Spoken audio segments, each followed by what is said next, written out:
Oh yeah, that battery can last up to 24 hours even with the always-on display turned on. It's pretty cool. Okay, I want you to imagine something. Picture yourself standing in a massive crowd at a concert. You can feel that buzz in the air, right? That sense of anticipation just before the show starts. And then, bam, the first chord hits. The whole place just erupts. And without even thinking about it, you're clapping, you're singing along, you're moving with thousands of strangers. But in that moment, you're all connected, sharing this one incredible experience. So that leads to a really big question. What actually gives that moment its meaning, its power? Is it just the artist up on stage? Or is it something bigger, something that's created by everyone there all together? Well, that very question is really at the heart of what we're going to dive into.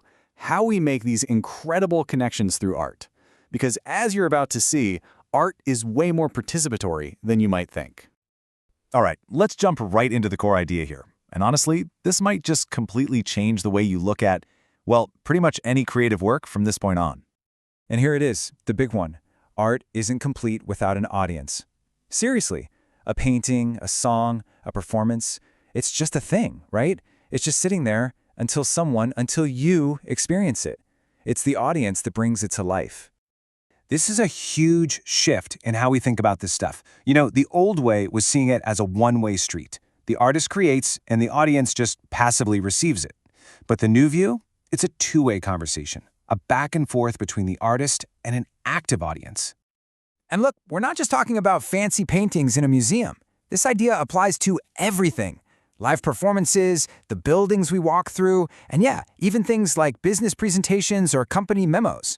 I mean, think about it. Would you ever write a memo or build a presentation if there was no one to read or see it? No way. The audience is absolutely essential for it to have any meaning at all. Okay, so let's dig a bit deeper into this really interesting relationship, this dance between the artist and the audience. You see, an artist can have a very specific intention, a message they want to get across. But here's the thing, they can't control how we receive it. And why is that? Because every single one of us looks at the world through our own unique lens. It's shaped by our culture, our personal beliefs, our entire life story. This idea was perfectly summed up by the artist Marcel Duchamp. He basically said that a work of art isn't truly finished until it's released to the public, until a viewer sees it. So the audience isn't just a passive observer. You're an active participant. You help create the meaning. You're the one who completes the circuit. Okay, so if each of us brings our own meaning, what happens when we experience art together, as a group, like back at that concert? That's where this cool idea of collective meaning comes into play. It's that shared vibe, right? That electric feeling in the air. Or that moment in a movie theater where everyone gasps at the same time.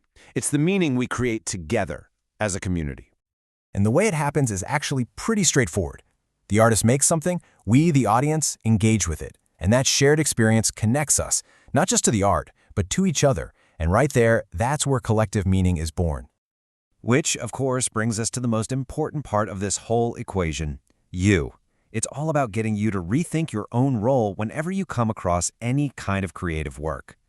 So let me ask you straight up, what do you think your role is in this whole conversation? Is it just to sit back and let it wash over you? Or is there more to it? Well, the answer is you're an active participant. You're an interpreter, trying to figure out what it means to you. You're a critic, deciding if you like it or not.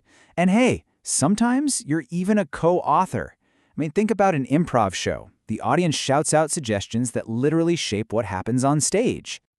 And this isn't just some abstract idea we're talking about. In the assignments for this module, you're actually going to put these skills to the test. You'll be analyzing how these kinds of cultural experiences affect us, both as individuals and as a group. So let's bring it all home. What's the big takeaway? Why does it matter that we see art as this participatory thing? Well, when you learn how to analyze these shared experiences, something really important happens. You get better at reflecting on your own culture, and maybe even more importantly, you get way better at understanding and empathizing with other people. Because at the end of the day, it all boils down to one simple but really powerful truth.